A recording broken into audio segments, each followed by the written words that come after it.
A quick overview of the things that we'll be covering this morning. We're going to, of course, talk about what is local marketing. We'll talk about taking stock, and you'll find out what that is in just a moment. And then we're going to review various local marketing venues, such as local digital marketing, everything from Google Local, Google My Business, the directories, review sites, mobile marketing, social media, and more. We're then going to take a look at more traditional marketing, so local traditional advertising, radio, television, print, out-of-home or billboards, which is what most people are most familiar with in the out-of-home section. And we'll talk about direct mail and door-to-door advertising as well. Of course, at the end, we'll do a quick recap, and then we'll take everybody's questions. And, of course, we'll answer this for you. So let's go ahead and jump right into the presentation this morning. So what is local marketing? Well, the name pretty much describes itself. So local marketing, very simply put, is marketing that targets the community that you service. And of course, that is what you're trying to reach out to. So reaching out to that local community, your service area, getting your message out there. And again, many different venues to get that local marketing out there. As we just mentioned, digital advertising, shopper's guides, spot cable television, directories, the coupon packs, local newspapers, community radio, sports sponsorships, and community events. All of these are really great ways to get your message and reach out for new customers, stay in touch with existing customers and the community itself. Now, before we actually get into and start talking about each one of these venues and marketing tools, we first need to really take stock. So what is it we're taking stock in? Well, before you can decide what marketing tool is right for you, you have to have your marketing plan. You have to understand what it is you're trying to accomplish. So the first thing that we need to do is, as we said, is to take stock. And the first thing you're going to take stock in is yourself, your company. And you have to understand what your company has to offer. And more so than that is, what is it that sets your company apart from your competition? What is that added value selling proposition that you have to offer that makes you rise above your competition? So again, this could be any number of different things. It could be that you won a Best of award in your community. Maybe you won that award for several years in a row. It could be that you've reached certain benchmarks of how long you've been in business, your ratings on the review sites. Could be the training that your technicians get. Are they manufacturer certified, NATE certified, NOR certified? All these things come together. Could be about your own facilities. Do you have your own storage for fuel? Do you have that great new customer offer? Or is it about your people, about your staff? Have they been trained properly on how to take care of your customers, how to make sure that they understand all your products and services so they can truly serve all the needs of your customers? So these are things that are very important to take stock in, to understand, again, what is it that sets you apart? What is that value selling proposition that your company has to offer? So the next thing, of course, that we have to decide, once you understand who you are and what you have to offer, is, of course, who are you trying to reach? Okay, what is your target? What is that ideal customer that you're trying to target? Now, one thing that's very important to understand is, depending upon your goal, and your goal can shift slightly, depending upon what you're promoting, is your target audience might shift. From a very broad-based market to something more specific because you're targeting a specific product or service. But again, overall, you want to look at that and figure out who that is for each one of these promotions that you're going to be planning. So are you looking to target that ideal customer by a particular area, zip code? Maybe it's one specific town or even down to a specific street. Are you looking at other demographics, their income, their home value? If you're doing commercial services, perhaps you're looking at different professions that you're wanting to target. If you're in an area that has a lot of vacationers, second homes, you might be just looking to bring in that type of business. Is it a customer with a family, particular age groups, or other interests? All right, so again, there's a lot of different demographics that you can target. And again, that's part of that taking stock and figuring out who you are, what you have to offer, and who you want to target, and how. So that all comes down again to that marketing plan. And part of that marketing plan, again, is, what is your goal? What are you trying to accomplish with your marketing? Is it simply to keep your brand recognition out in the community? Are you looking for the new customers, the new prospects? Looking to generate new leads for equipment sales or fuel sales? Maybe you're fine-tuning that even more and just saying, well, you know what, we really want to increase our online fuel sales, okay? Or are you going out to that full service account the fuel sale, automatic delivery, the budget program, service contracts, et cetera? Or are you looking just to advance on your HVAC side where you are just looking for service and maintenance customers? So again, understanding all these things, who you are, who you're targeting, and what that goal is going to help you define what is the right marketing tool. Of course, there are other things too that we have to take stock in first before we get there. Now, the other big thing, of course, that we have to target and take stock in is your plan. And of course, that's what I'm talking about and how important it is to set up a marketing plan. And to do that, one of the other things we have to look at, of course, is your budget. And a couple different ways to look at your budget. And then I have 3 questions up here. Each one of these plays off the other. And you can start with any of these to then help answer the other. So for instance, how much are you looking to spend? Okay. Now, again, are you going to set your marketing budget based on an annual basis, a quarterly? In fact, one of the things I want you to ask yourselves is, how often do you as a company sit down and think about your marketing plan? And how often are you setting a budget? Are you sitting down quarterly, seasonally, or at least once a year? Many times what happens with marketing is we become reactive. So we're waiting until a situation develops, and then we go, oh, wow, you know what? We really have to get a marketing piece out there. So then you quickly think about what it is, or you do that in-house, or you work with your marketing company. You get a project rolling, it gets developed, gets put into place. But a lot of times what happens is because by being reactive, you sometimes miss that opportune window.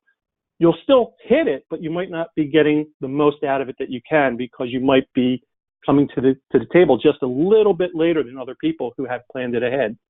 So again, you have to think to yourself is how much are you looking to spend, okay? What is your budget for your marketing?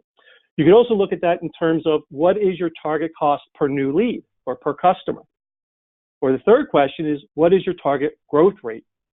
So for instance, if you're a company of say, you have 5,000 customers and you want a growth rate of 5%, so that's about 250 new customers.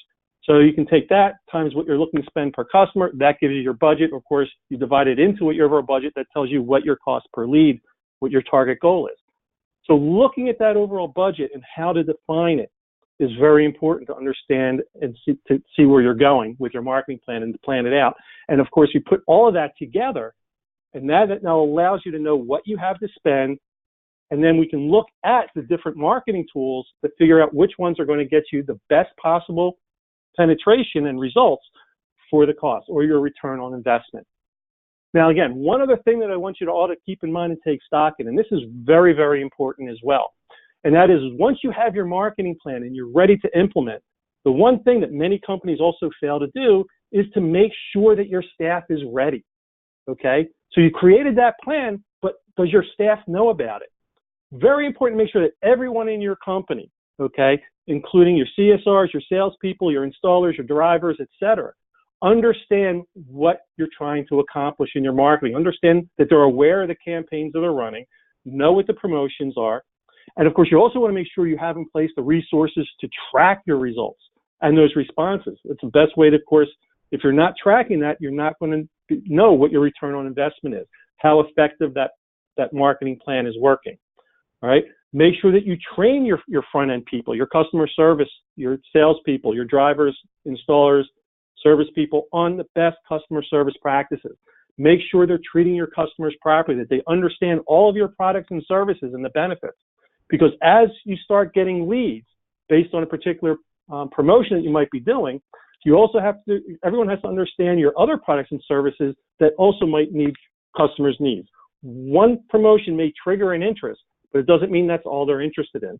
So having a full understanding of everything that's going on in your company, your products, your services, and the benefits to the customer, now your staff is ready so that when you implement your marketing plan, you start your promotions, you can be more assured that you're going to maximize the effectiveness of that plan. So what we're going to do now is we're going to go ahead, we're going to start talking about the different marketing tools, and we're going to start off with local digital marketing. And for this section, I'm going to actually turn this over to Catherine, let her talk about the digital marketing, and then I'll come back on and talk about the traditional marketing aspects as well. So Catherine, you want to take it over? Thank you, Dave. So after you have really kind of taken stock, as Dave was going through, in your company, who your target is, what your goals are, what kind of plan you're going to create, and then preparing your staff for that plan, you're going to have to then decide what types of local marketing do you want to include in this plan? So we'll start by taking a look at some of the different digital options that are out there. Obviously, this is not everything that's available in terms of the digital world, but these are some very important pieces that you'll certainly want to consider. So the first that we're taking a look at is Google Local Services. This is a fairly new advertising opportunity from Google that they started rolling out this year. Currently, it's available in select cities such as Boston, Philadelphia, and New York City.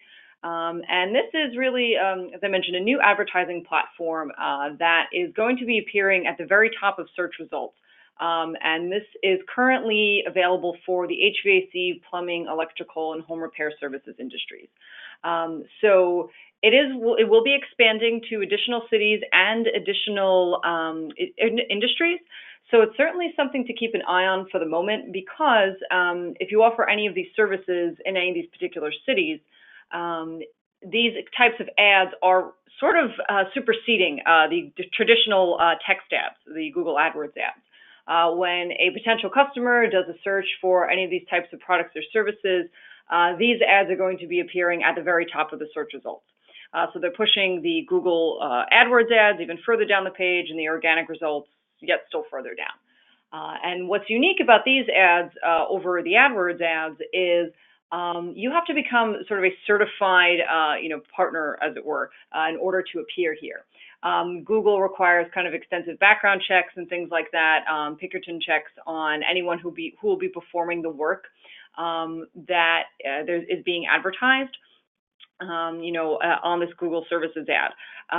So Google also will be guaranteeing a certain dollar amount over a lifetime for anyone who sort of schedules service or work or anything through this local services ad. So basically, someone can search for any kind of work that they need within the industries that I mentioned, such as HVAC, in a particular city that this is being offered right now. And all the kind of negotiations and lead tracking and all that is handled by Google. So Google will let you know how many people filled out a form or called you or anything like that. So you can actually keep track of very easily of your return on this investment. So definitely, this is something that if you are, in any of these cities offering any of these services, this is definitely something that's very important for you right now, because as I mentioned, these ads in those cities are superseding Google AdWords ads. And if you're not in these cities where it's being offered, or you are not in any of the particular products or services that are being covered by the program right now, you'll still definitely want to keep an eye on this, because as I mentioned, Google will be expanding this program into additional cities, and it will be expanding it for additional industries. So fuel delivery is likely to be added to this at some point. So definitely you'll want to keep an eye on it and ensure that you are on top of it, that you've got a budget set, and that you've got, you're working with Google to get yourself, certified to be on here, that you basically have the proper information on your listing. When someone does a search, Google is going to be examining your local services, listing information to see if you apply for that search. So if your, the search terms in your actual listing are not, it's not covering all the products and services that you offer, if your service area is not set correctly, you could be missing out on, some really good opportunities. So definitely you'll want to make sure that you keep on top of that, either with yourself or with your marketing company, in order to ensure that everything is all set with that. One thing to note, however, is when someone does a search for you, you'll see that someone's done the sample from Google here is plumber in San Diego. So we have Joe's Plumbing that shows up. And you'll see on the next slide, what you'll see is that since the person didn't do a very specific search, they have to specify using that drop down there what exactly they're looking for and put in their zip code. So Joe's Plumbing, if your zip codes aren't set right, if you don't have a specific service of unclogged drain, for example, in your listing, you may not appear again when the person does this more specific search within the Google local services listings. So you want to make sure that you're showing up in that initial search, and that when Google asks the user to do a more specific search for a particular, very specific service and their zip code, that you show up there as well. So definitely something you need to keep on top of. Google is kind of doing this service to create a much more trusting relationship between the user and, the kind of company they're looking for to complete this service for them. So it's definitely something where, you'll have Google's backing. It'll make users a lot more comfortable with trusting your company. You can see that there's reviews there as well, so potential customers can see what type of experience other people have had with you. So this is definitely very important, obviously in the cities and the industries that it's in right now, but you'll really want to keep an eye on it to see where it is expanding to and what services it's expanding to cover. So the next piece of digital marketing that we'll want to take a look at is Google My Business. So what Google My Business is this is the company information that displays in a box on the right side of the search engine results page. You'll actually see we have PPAs, Google My Business listing here as an example. So your Google My Business information is used by Google for organic search results and maps. If someone is looking for products or services that you offer within their service area and they're on maps, all the information that appears on maps is coming directly from your Google My Business listing. And this is also as well likely to appear on the right side of the search engine results page. And this shows information such as your company name, your address, your phone number, your hours, what services you offer, photos, online reviews. It gives you space to add promotions and additional company information. And as I mentioned, reviews also do display in this listing here. So this is very important. If someone is looking for a local service provider on maps, all the information that appears about you is coming from this listing. So you need to make sure that it's correct. You need to make sure that you have this claimed actually.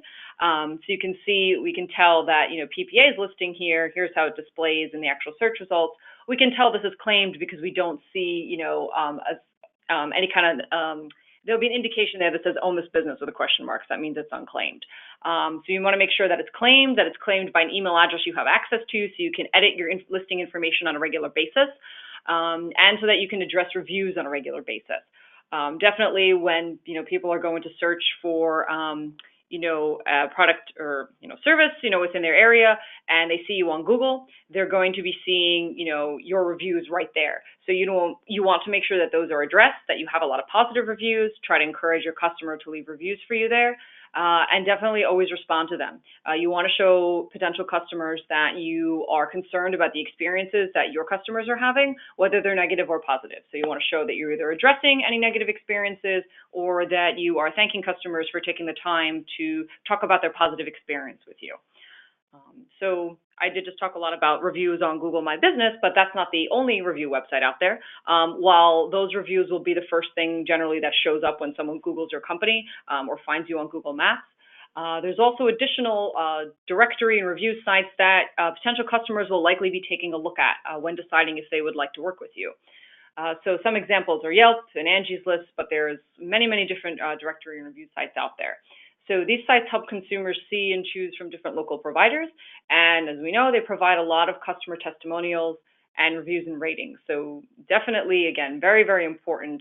Your response to, the rating that you have on these websites and your response to the reviews left there can really sway your customers either way. They can, see that you have a lot of positive reviews, that you're on top of these reviews and say, hey, this is a company that really cares about its customers and the customer experience. Or if they see that you've got negative reviews, you don't reply to anything, your information, you don't seem to provide much information about your company on the listing itself, and they'll be less likely to trust you. So definitely, these sites are important. There are, as I mentioned, many, many, many directory sites out there. So you really will have to assess which particular ones, you'll want to really stay on top of. Some are much more popular than others, and some are also paid as well. In order for you to be able to respond to the reviews or claim your listing and manage that. So you'll really have to, work with either your marketing company or, internally to take a look at these sites and decide, okay, how popular is this website? Is this someplace, a directory site that we really need to manage? And if so, definitely stay on top of it and, make sure that you're properly responding to all the reviews. So here's an example of how a search would appear on Yelp. You can see customer looking for, heating service repair. And while we're talking about, these local different directory sites, other kind of local websites that you want to take a look at are hyperlocal news sites such as Patch or websites for local newspapers. So these reach very specific communities and your kind of exact service area. Patch and other local newspapers may address really like one town, possibly a couple. So these are really kind of covering very, very local information, such as what's going on with the schools in that area, local sports, Little League, things like that. So they're mostly read by residents and families. And, this is a good place to advertise if you have a lot of time-sensitive discount offers. So if that's kind of what you're targeting, you definitely want to check out these sites, and you want to kind of look at what's available out there and see the type of content that they cover. So it is all hyperlocal content to that particular town. However, each of these local newspapers or this patch may have a different angle. They may be kind of more school related, sports, news, lifestyle, political focus. So you'll have to know, as we talked about earlier, when you're taking stock and who you want to target, you'll have to know what your target market is most interested in. So if you have those time-sensitive offers that you really want to get out there, know what your target market is most interested in, and then you can advertise on these patch or local newspaper sites accordingly, based upon the content that they offer. So if, you're mostly interested in long-term branding or anything like that, patch in these local news sites are likely not for you. But any kind of time-sensitive offers, would really be great here. And this that we have here is an example of how your ads could appear on a patch website. And you'll see the title of the article that's there, School Safety Committee. So this is a patch that has a more school-centered focus. So if your target is families, this is something that, a family living in this particular community would be really interested in, something that they would be reading because they have children in the school system and they're going to want to know what's going on. So you would know that if your target market is families, this is a website that you want your offers to appear on. And so still, in the local digital marketing, we're moving on to apps, however. So we've been talking really about websites and search results and things like that so far. But what about actual apps? So advertising on apps is done through geofencing. The app will basically, know where the customer is. And it's going to display ads, within a certain number of miles, of your business. So this is really good for those of you who have brick and mortar locations. So if you have any kind of showroom or storefronts, if you have gas stations or convenience stores, advertising on apps is something that you'll definitely want to take a look at because somebody will be looking for a gas station near them, maybe some kind of showroom near them if they're looking for whatever kind of equipment or anything like that. So for those of you who have brick and mortar locations where you need people to come to that location, looking at advertising on apps with this geofencing is definitely something that you'll want to consider. But for full service fuel dealers, because you are delivering the product to your customers, this really wouldn't apply to you so much. So moving on to social media. Obviously, there's many different types of social media out there. We're kind of looking at the big four here: Facebook, Twitter, Instagram, and Google+. So really the main purpose of social media is to give customers a feeling of knowing you. Social media gives you a way to interact with your customers that's much more informal and friendly than, the invoices that you send them or whatever kind of more formal communications you send out. So it allows you to create a persona for your company and develop a different kind of relationship with your customer. The main focus of social media really is to sort of kind of create this bond with you and the customer where they get to know you, they maybe get to know the people behind the business, the people behind, the truck that comes to deliver their fuel every once in a while. So it's really kind of create a relationship with them and just kind of sort of cement you guys together a little more so that especially if they're like a COD customer or even a full service customer, if something happens, where there's some kind of negative incident that happens, they're less likely to jump to another company because they've formed this relationship with you. Someone's a few cents cheaper, again, they're less likely to jump to another company because they've seen you on social media, they know you're reliable, they have this relationship with you. While you can certainly do advertising on social media. It's especially Facebook. It's very cost effective in terms of the advertising and your kind of cost per result. So you can certainly do that, and you can target particular communities. You can target by zip codes. You can do a radius around your business. And you can also target by different interests and things like that. So you can really nail down the particular type of customer you want to hit. While you can certainly do that and is very cost effective, you definitely want to make sure that your main focus on social media is to promote your branding and your community relations.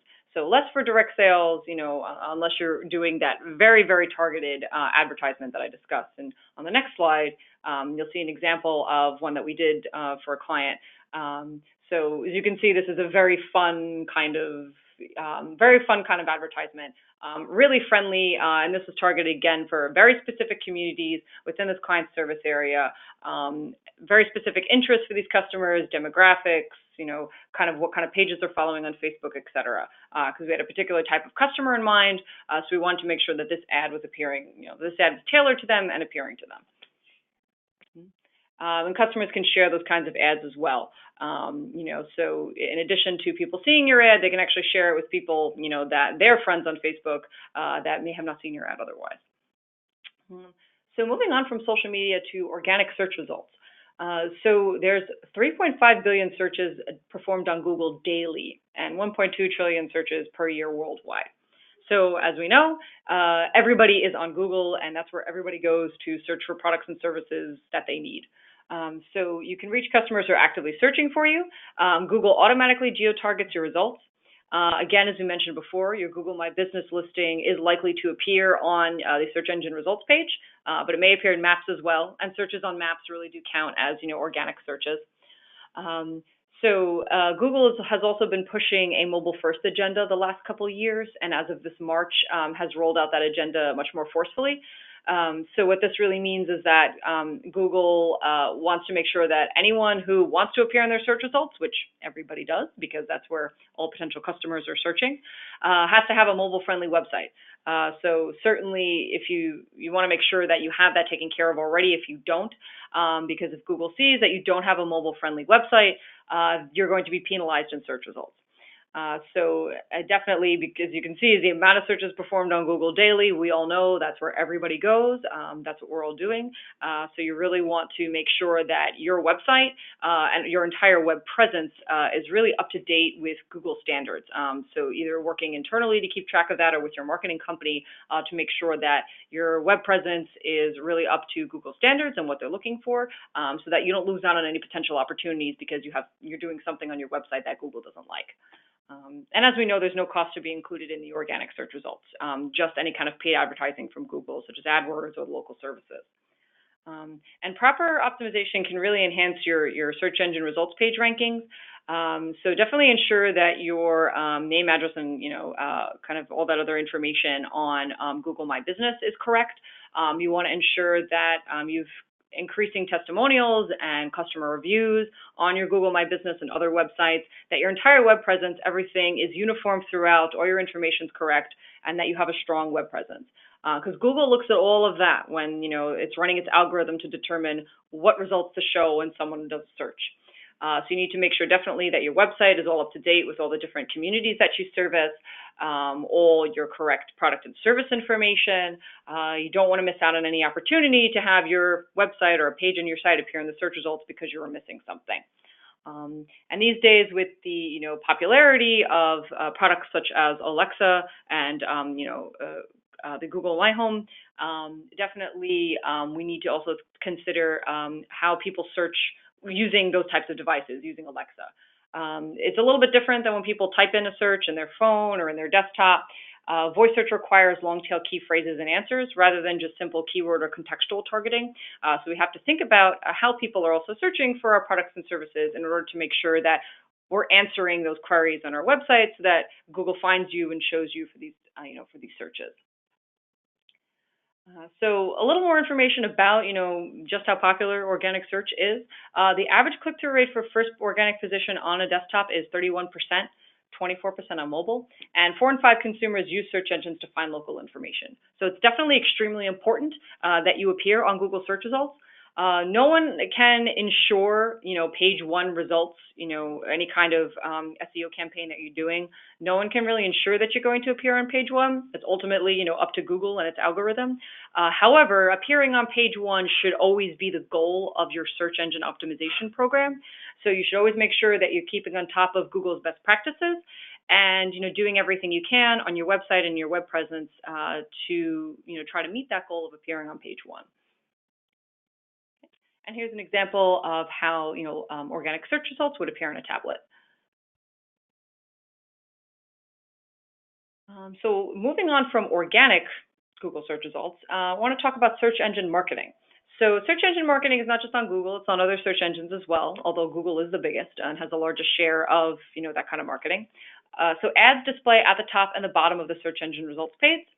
So keywords and geo-targeting ensure that you are seen by customers who are looking for your services within your service area, and they're further down the sales funnel. You don't really want to pay for clicks, for people who are kind of at the very, very preliminary stages of deciding and still doing a lot of research. You want to pay for clicks for somebody who is really serious and considering, definitely taking a hard look at your company and considering working with you. So you want to make sure through proper campaign management that you're targeting the right people, you're targeting the right areas, you have really compelling ads that people are going to click through on. And, proper campaign management can, get you on page one of the search engine results page in most cases. So that's not just your budget. That's, as I mentioned, all those other factors such as your ads, where you're targeting, et cetera, and even more than that. So this is definitely very important. Google AdWords, as we know, these types of ads appear at the very top of the search engine's results page. They are the first 4 ads. So they're also getting larger. This year, Google has started rolling out what they call responsive text ads. So they're even more characters, more headlines than the previous ads, the previous ad format that Google had. So organic search results, while still extremely important, because they do also affect, your AdWords, your AdWords performance. So while those are still extremely important, the organic results are being pushed to get further down the page by the expansion of Google Ads. So these are the first listings that will appear on the search engine results page. As you can see here, these are the first 3 ads in the search that have appeared. These are the first things that appear on the page. So if Google Local Services is not in your area, these are the first things that will be appearing. If Google Local Services is offered in your city, that will appear first, then the ads, then the organic listings.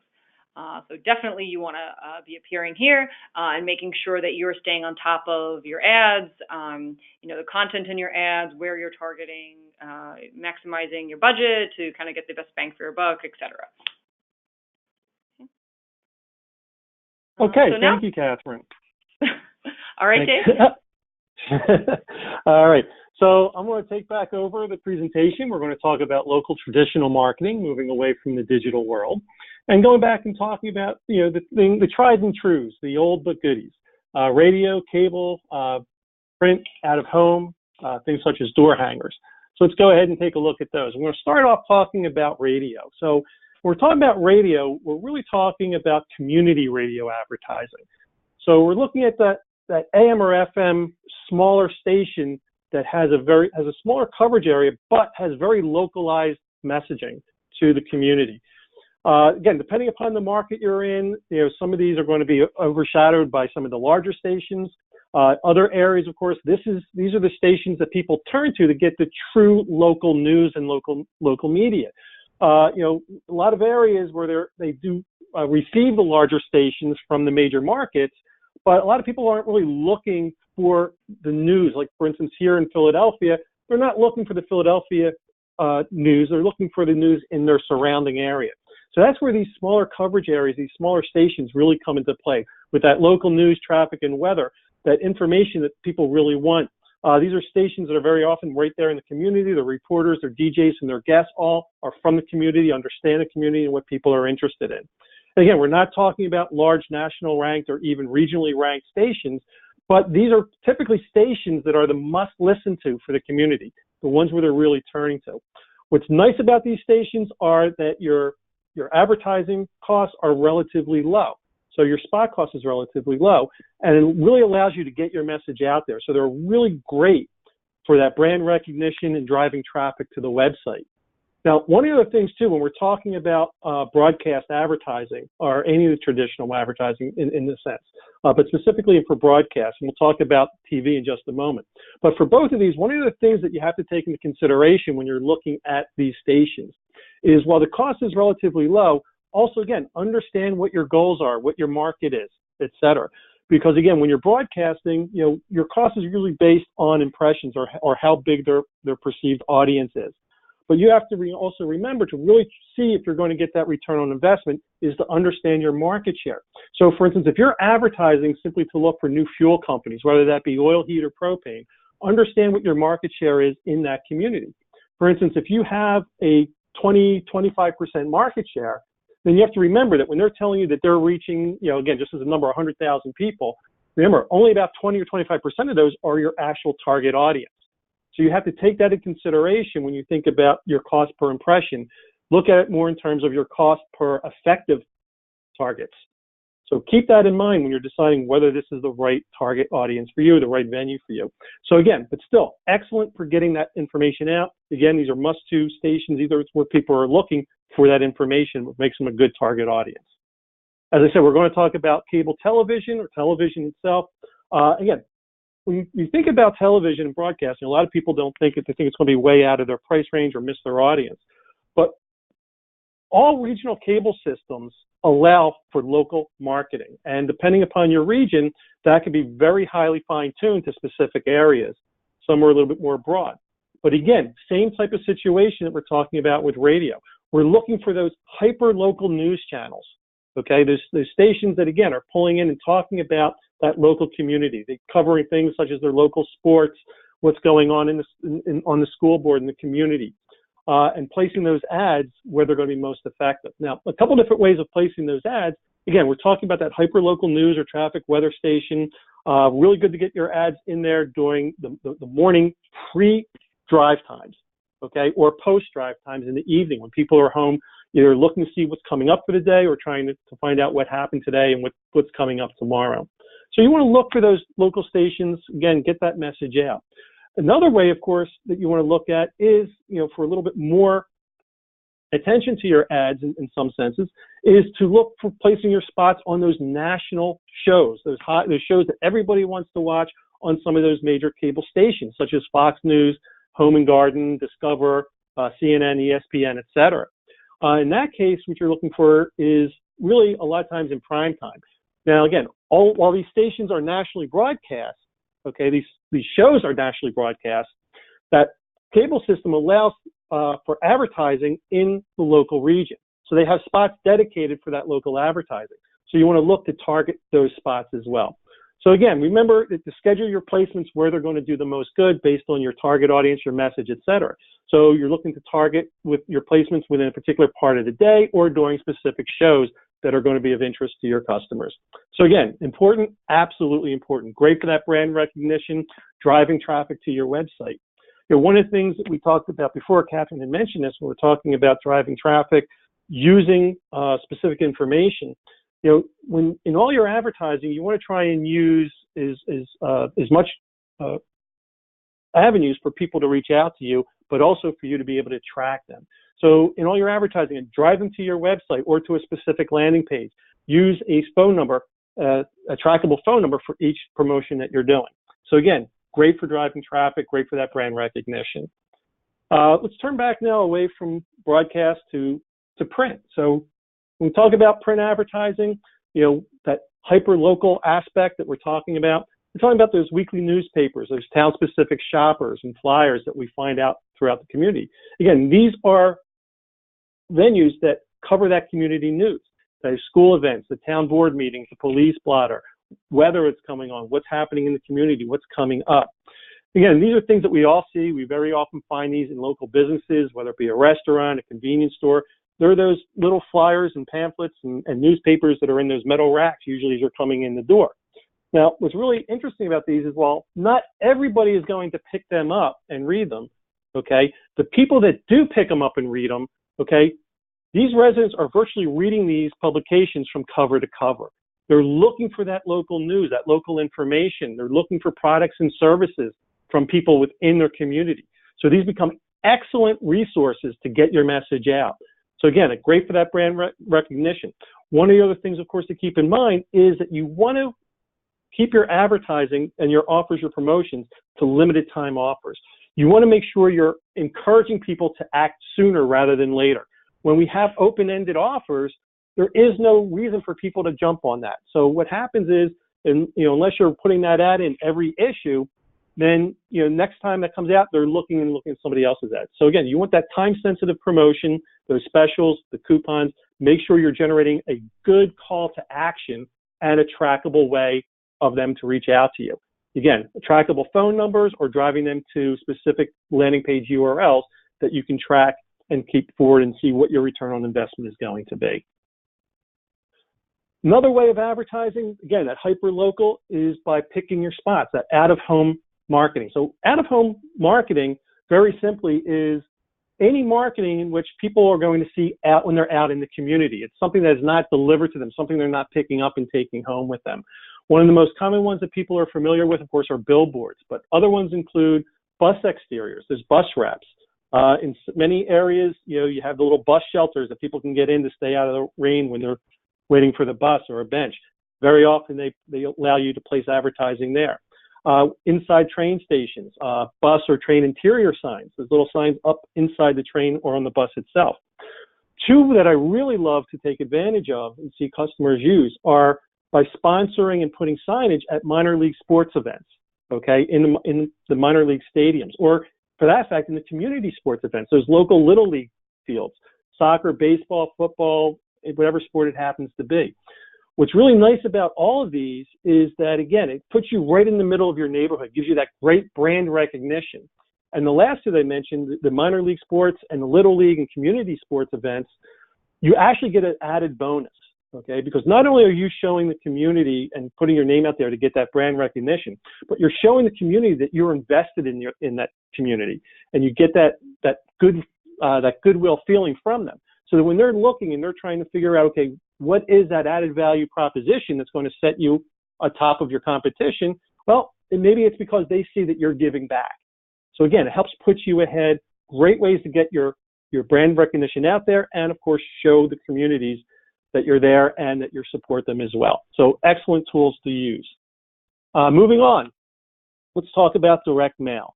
Now, direct mail, again, whether it be letters, the coupons, postcards, or everyday direct mail, we're going to talk about all of these.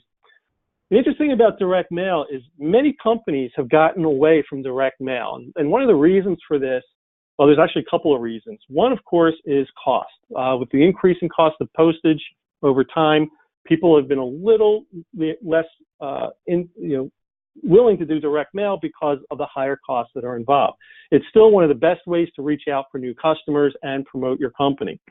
Now, we're going to talk about more of these. Now, one of the other reasons, of course, that some people also gotten away from direct mail is that, in years past, our mailboxes were inundated with people, excuse me using the expression because none of us think of our promotions as junk, but junk mail. So things were getting lost in the shuffle. Now, what's interesting is, the old phrase, everything old is new again, is now direct mail really allows us to set ourselves apart more, because now it's our email inboxes that are getting inundated. And again, that's not to say not to use email marketing. Absolutely. Email marketing is an excellent tool, low cost, really helps you get your message out. But now if you really have something that you want to set aside and you do want to stand out, direct mail is a way to take a look at it. So what are some of the ways of using direct mail? Well, obviously, direct mail, again, letters, coupons, postcards, great ways to get your message out there. You can reach out to lost accounts, new homeowners, targeting specific residents for particular services, really allows you to fine-tune who it is you're trying to reach by utilizing different targeting lists. These are lists that you can develop or can be developed for you on any number of demographics, region, homeowners, renters, home values, incomes, families, single families, et cetera, et cetera. There's a lot of demographics that you can choose from to really fine-tune who your target audience is. One of the other nice things about direct mail is that you can then also scrub these lists, okay, with your, to take out your current customers. So for instance, if you're running a special promotion for a new customer offer that you don't necessarily want your existing customers to be aware of, or at least not be out in front all the time, this is a great way to do that. You make sure that you're only targeting new customers as opposed to your current customers. So again, a lot of versatility with direct mail. Again, other uses, again, is we talked about, is keeping your offers limited, time-limited discounts, specials, et cetera. You want to make sure that you're generating that urgency to act, that great call to action, making sure that they understand who you are, what you're offering, and how to contact you. Again, as I said before, consider using special tracking phone numbers in order to monitor responses. Not only are you by using that, or do you know where that lead is being generated from, but many times these phone numbers can also be recorded. So you can record the process when they're calling in, listening to what's happening, seeing what their interest is, make sure your people are following proper procedures in taking care of your customers. And again, you can also drive them to that customized landing page. One of the other advantages of driving them to a customized landing page is that those landing pages will capture who's visiting based on their IP address. So that if they don't click through then to your full website or fill out the online form, okay, when they go to other websites that are related and are doing related searches that allows advertising, you can now retarget them through that digital advertising venue. So it increases the odds for your return on investment. So again, direct mail is excellent for targeting those specific types of customers, the type of new business that you're looking for, and again, one of the best ways to track your return on investment. Now, as you said, one of the reasons that people have gotten away from direct mail is because of postage costs. So one of the answers to that is every door direct mail. Now, if you're not familiar with every door direct mail, these are oversized postcards, okay, that are delivered to everybody within a specific section of your area. And what you do is you can go on and you can actually select by postal routes. You can select a single postal route or multiple postal routes. Depending upon your area, that could mean a postal route could be anywhere from 200 to 700 addresses, give or take. Again, it's going to vary by the area that you're in. But one of the advantages to the Everydoor Direct is its low cost for postage. So it's a reduced postage rate, which then brings that direct mail postcard back into budget for many customers. So a couple other things to consider when we are talking about Everydoor Direct, okay, or even direct mail itself. Okay, when you're doing Everydoor Direct, again, you're targeting everyone in a specific area, in a specific postal zone, right? So you don't have those demographics to choose from. You're very limited on who you're able to target. You're only able to target, but really basically by location. And again, because you're delivering to everybody on that street or on that postal route, you're not able to then, of course, scrub out your existing customers. So again, you want to be conscious of what it is you're promoting, whether it's right or not for your current customers to see, and go from there. So again, there are a lot of advantages to the Everydoor Direct, but also a few things to keep in mind. The other thing with Everydoor Direct that you also have to understand is that the delivery can be sporadic. Okay, so Everydoor Direct with its reduced postage, okay, becomes one of the lowest priorities for mail carriers to deliver. They will get delivered, but many times if they don't have room on a given day in their truck or on their delivery bag, they're going to sit at the post office for a few extra days. So if it's a very time-sensitive promotion that you're doing, okay, you have to understand that while these are very cost-effective, they are prone to delivery issues, so you have to balance that all out. Okay, so keep all those things in mind. Now, another type of direct mail is through mailers, coupon mailers, such as Valpak. There are other ones out there. Valpak is one of the most widely known and visible. Again, many different types out there. And you know what these mailers are, is I'm sure you've all seen these. These are mailers that go out. They're delivered to different regions. And again, you can select the region which you want to target. You can target based on various regions. Some regions, of course, reaching out to larger customer base than smaller ones. Again, talk to your local Valpak. Talk to your marketing company to determine, you know, what is the reach and targeting area. But again, these are mailers that go out that have a lot of different coupons or flyers inside on many different products and services. And again, people who see these, they open up, they go through and look at every single one that's in there, looking for, well, what is the product and service that might catch my interest? Okay. Now, the other thing to understand about these, of course, is that these do typically attract that discount shopper, that customer who's looking for the latest and greatest deal. So they may not be a long-term customer. They may be more transitional. So again, keep that in mind when you're thinking about what you're trying to promote, what your goal is, whether or not it's going to work for you. Whether you're looking for that long-term customer, okay, may not be the right product for you. Sometimes, of course, you can convert them from that transitional to a long-term customer. But again, understand the limitations of the marketing tool. The good news, of course, is it's relatively low cost. Okay, so again, your cost to get your message out there is low, but it does come with, again, those cautionary tales of making sure it is the right tool for you, matching up what your goal is, your product and services you're promoting to the type of customers that typically look and respond to these ads. So again, depends upon your products and services and goals, as I said. Again, as with all your marketing we talked about, make sure they are time-sensitive offers that you're putting out there. And again, understand that like the Everydoor Direct Mail, you're targeting everybody within a specific area, So again, it is going to be visible to your current customers. So again, all balancing it out, whether it's the right tool for you or not. One of the last pieces that I want to talk about, and this deals with door-to-door marketing. So no, not necessarily going and knocking on doors and getting into conversations with people, but a tool that is overlooked by many companies today, which are door hangers. These are excellent tools. They have very bright colors, great messaging involved. We can and very inexpensive actually to produce and to distribute. And there's a couple of different ways of distributing that. So, the tool itself, it's a great tool to use. You can put very specific offers on there. You can do, again, brand recognition, specific offers, time-limited offers, et cetera. Get your message out there. Make sure that you have those response mechanisms. In fact, we can actually build in a response mechanism by having a tear-off business reply card as part of the door hanger. Makes it very easy for them to respond, mail back into you. Of course, you're going to have hopefully have your tracking phone number on there, your landing page, specific landing pages to send them to, et cetera. What's nice in terms of these, besides being low cost, is that they're very easy to distribute. And there's really two methods of distributing them. One, of course, is you can have somebody on your staff go out and blanket particular neighborhoods. So you can hit everybody on a particular block or a particular area. And that is good and a great way of doing it. But also, if you're really looking to maximize effectiveness and really just get your message out there and do that without having to dedicate somebody to go out, target areas, et cetera, is you can do these what's known as a cloverleaf program. And this is actually a method that we do recommend highly.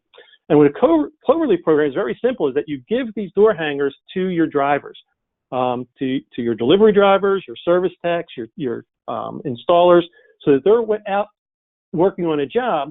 When they're done, time permitting, they just very quickly put a door hanger on the home to the left, to the right of the home that they're working at, and the two directly across the street, okay, the 4-leaf clover. As they go throughout their day, that adds up. And of course, as throughout the week, you start getting that information out there, spraying it out very effectively, very low cost. But again, great way to reach out for new business, targeting business within your delivery area. And of course, again, these are offers that you control who they're going to, where they're going to, and when. So again, great method to get your message out there, target that new business, and keep your costs low. So, we talked about a lot of different marketing tools, and we talked about them very quickly, and there's a lot to go over. So we're just going to recap some of that very quickly, and then we'll take your questions and answers. So again, really the message that we're talking about this morning is, again, as you saw, there are many different types of marketing tools available to you. A lot of them have a lot of benefits, or a few things, of course, to balance out. And again, what you're balancing that out with is, again, knowing who your company is, who your client is. Okay, what is it your goal is? What's your marketing budget?